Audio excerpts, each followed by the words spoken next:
Hey guys, welcome to the back rooms again. It's a little creepy out here, but I'm doing another day talking to the camera, and today I just want to talk about a video from Dr. K. I don't know if you know him. He's a pretty famous guy in the gaming and online creator niche, and he's a psychologist and a psychotherapist.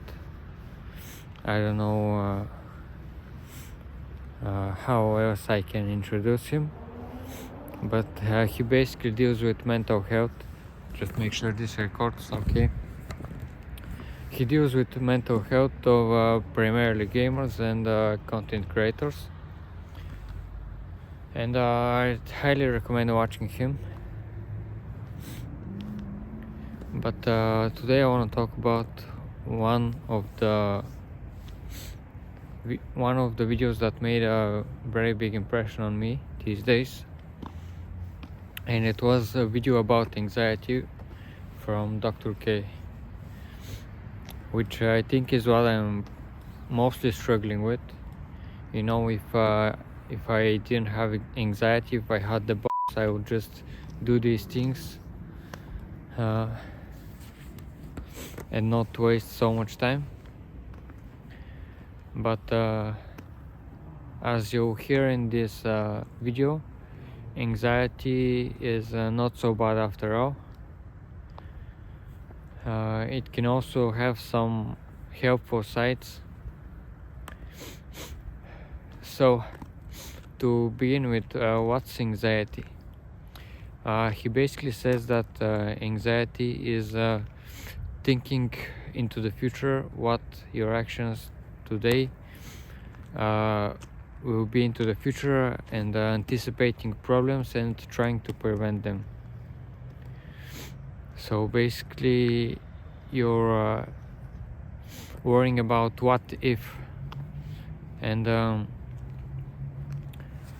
for example, if you're sitting in class and you want to ask a stupid question or just a question, but you don't ask it because you worry about what others might say. They'll think you're dumb, and you just don't raise up your hand and ask the teacher, for example, or speak up at a party, or in my case, proceed with verifying the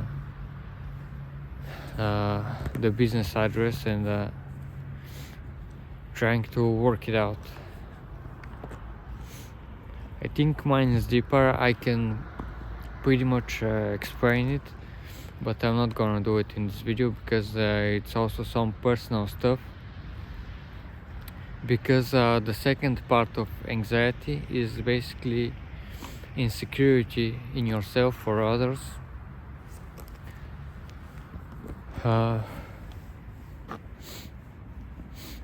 And a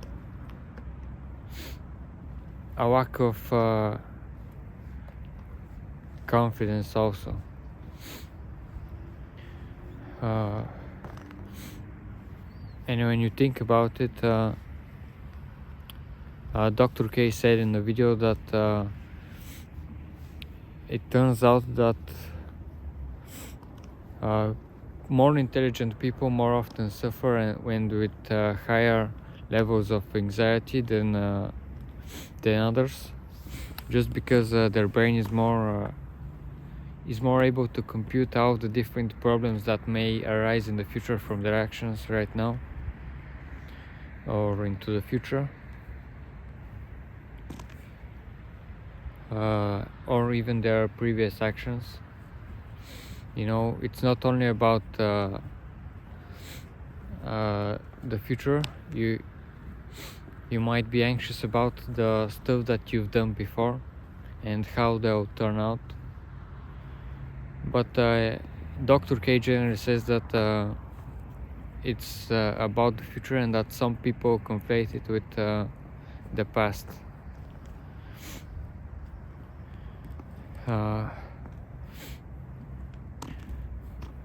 But when you think about it, the confidence is the ability to think you get through the unknown, that you have the ability to get to the unknown. Wow, anxiety is trying to prevent the unknown, and it's actually kind of helpful in to a certain extent, because you can have so many scenarios in your head about what's gonna happen, and you're so much more prepared than a confident person who just jumps in.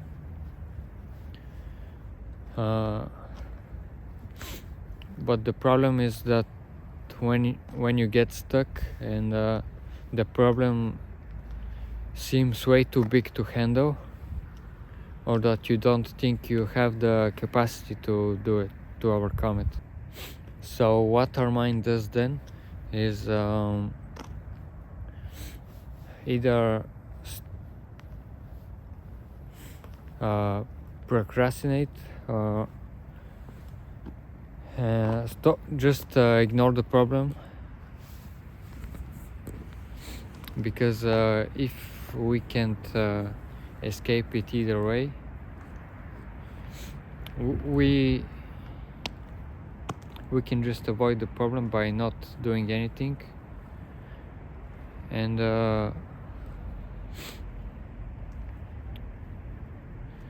that happens most often by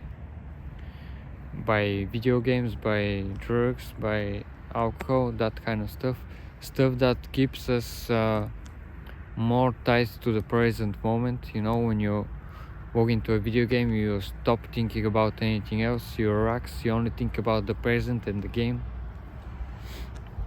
And alcohol and other things have this ability also. They make it easier for you to focus in the moment, and that's basically one of the ways that Dr. K said that is one of the solutions to stopping anxiety. It's impossible to have anxiety if you think about only the present moment, because as we said, anxiety is those what if statements about the future, about our actions.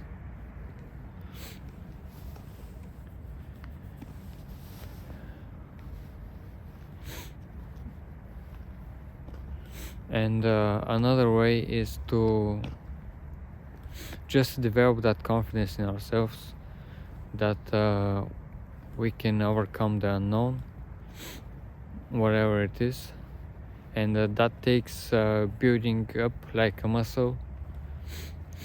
And for people who try to avoid the problems before they arise, this skill is underdeveloped compared to confident people who constantly work on that skill. But you know, it's a trade-off. You can't say whether it's better to have overwhelming confidence and overwhelming anxiety. Both things can lead you down very wrong paths and make you suffer. It's again a question of balance. And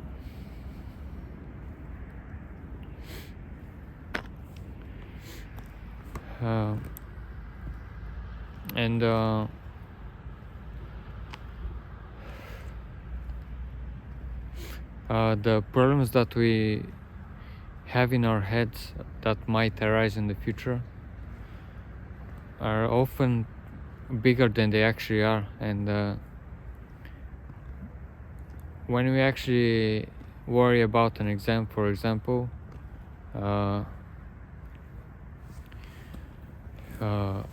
when you start studying, you notice that immediately things get better, your anxiety goes away, and you see that the problem is not as big as you thought.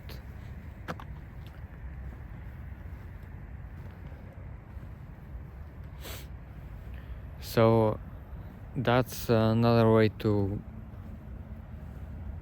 improve anxiety. Just start doing it.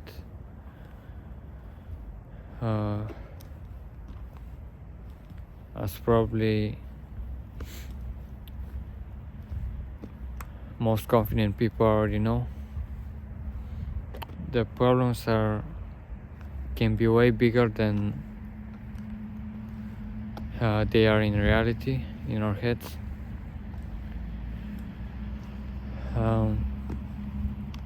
So yeah, I don't know if I explained it well, but I highly recommend you watch that video. I'm gonna put it in the description. It's gonna help you out a lot if you're struggling with this. It's gonna connect some dots in your head about this, and we shouldn't be ashamed about worrying about stuff, as is sometimes shamed in culture, but we should appreciate the different ways that our mind works while striving for balance.